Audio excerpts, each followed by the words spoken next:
अब मैं अपने आप को सफल दिखाने के लिए मैं उनके जैसा रो तो नहीं सकता, उनके जैसा कर भी नहीं सकता।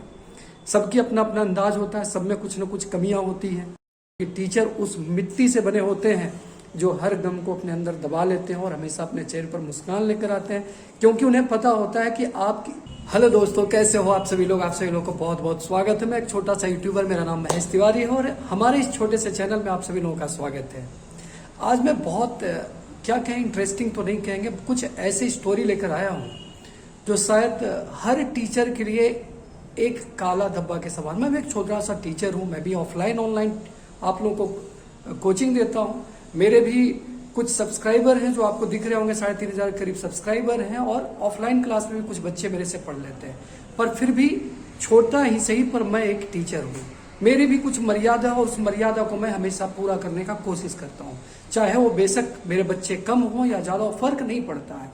पर हाल के 2-4 दिन पहले मैंने एक वीडियो देखा, यार इस वीडियो को आप देख रहे हो, इस वीडियो को देखने के बाद मुझे अपने आप को टीचर करने में थोड़ी सी शर्म महसूस हो रही है। और इसके पीछे का छोटा सा कारण, एक टीचर हमारे समाज का वह स्तंभ होता है जो बड़े से बड़े चट्टान को भी अपनी वाणी से हिला सकता है। एक टीचर अपने शिष्य के नजरों में वह महापुरुष होता है जो इसके सामने हर बड़ी से बड़ी बाधा भी छोटी सी बन जाती है। फिर ऐसा क्यों कि एक टीचर जिनके पास करीब 3.5 लाख सब्सक्राइबर हैं, वो यूट्यूब पे इस तरह से पब्लिकली अगर रोएंगे तो बाकी हमारे बच्चों के सामने क्या स्थिति पड़ेगी? हमारे बच्चे टीचर के बारे में क्या सोचेंगे? सिर्फ उस टीचर की बात नहीं हो रही है, मैं सारे टीचर की बात कर रहा हूं कि अगर किसी बच्चे ने इन महानुभाव को रोते हुए, इस तरह से कराहते हुए अगर देख लिया तो उनके मन में टीचर के प्रति क्या भावना रहेगी? अरे किसके जिंदगी में परेशानी नहीं होती है? हमारे जिंदगी में, मेरे भी 3,000 सब्सक्राइबर हैं, पिछले 3 साल से लगा हूं, मेरी भी कुछ पीड़ा रही होगी, मैं भी दिन रात मेहनत करता हूं, मेरे भी करीब 700-800 वीडियोज हैं। पर इसका क्या मतलब है कि मैं बच्चों के सामने हाथ जोड़कर माफी मांगू, रोना शुरू कर दूं कि मेरे को प्रॉब्लम है? अरे जिंदगी ही ऐसी है जिसके हर किसी के पास कुछ न कुछ प्रॉब्लम्स जरूर मिलेगी, पर टीचर को इस तरह से कहीं भी शोभा नहीं देता। मैं इस चीज को कभी भी अच्छा नहीं कहने वाला, चाहे प्रॉब्लम जितनी भी बड़ी हो। और तो और मैं इस चीज को इसलिए बोलना चाहता हूं क्योंकि इनका कुछ और पुराना वीडियो आप देखोगे जिसमें ये महानुभाव जो हैं अपने घर की प्रशंसा करते हुए दिख रहे हैं कि इनका घर देखो कितना शानदार घर है, ये है, डाइनिंग है, ये है। इनका घर देखने के बाद अच्छे अच्छे लोगों को मैंने अपने आप को छोटा महसूस करने लगे जिस तरह से इनका घर आप देखोगे। आखिर किसके भरोसे इन्होंने ये घर लोन पर लिया था? इनको क्या लगा था कि ये जो गरीब बच्चे यूट्यूब पे पढ़ने आते हैं, इनसे बाद में गुरुदक्षिणा के नाम पर हम इस तरह से टॉर्चर करके उनसे पैसे ले लूं? ये चीज तो ठीक नहीं है। मुझे भी परेशानी हो सकती है, आपको भी परेशानी है। आप भी अगर इकोनॉमिकली स्ट्रांग होते तो कभी भी यूट्यूब पर पढ़ने नहीं आते, आप अपने घर में ऑफलाइन ट्यूशन रखे हुए थे। आखिर जो बच्चे लोग यूट्यूब पे पढ़ने आते उनके साथ परेशानी होती होगी, इकोनॉमिक परेशानी होती होगी।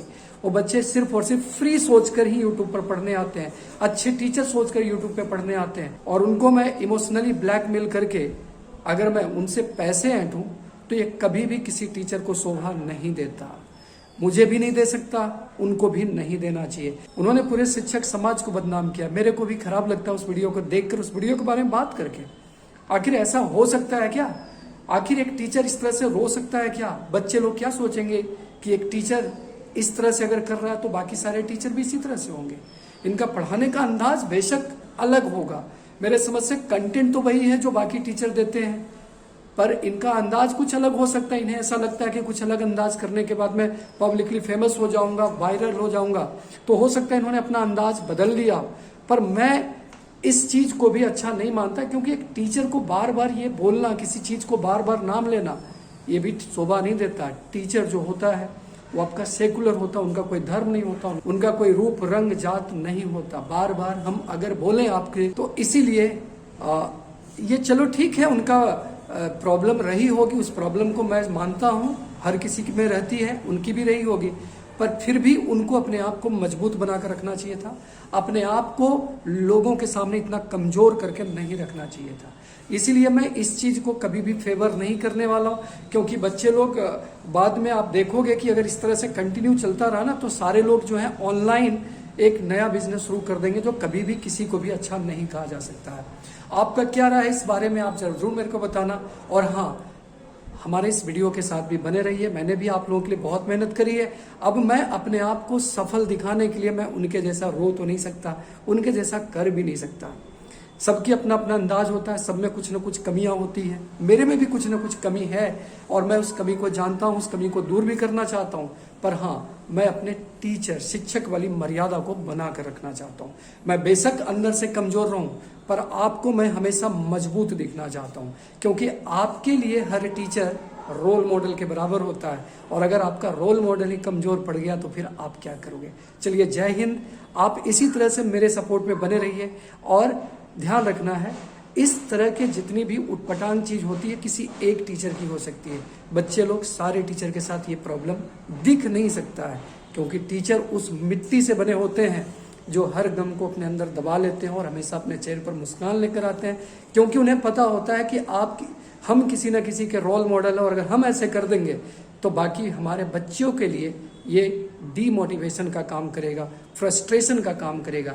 इसीलिए हम कभी भी ऐसा काम नहीं करते। और मैं शिक्षक की मर्यादा को पूरा निभाने का कोशिश करता हूं।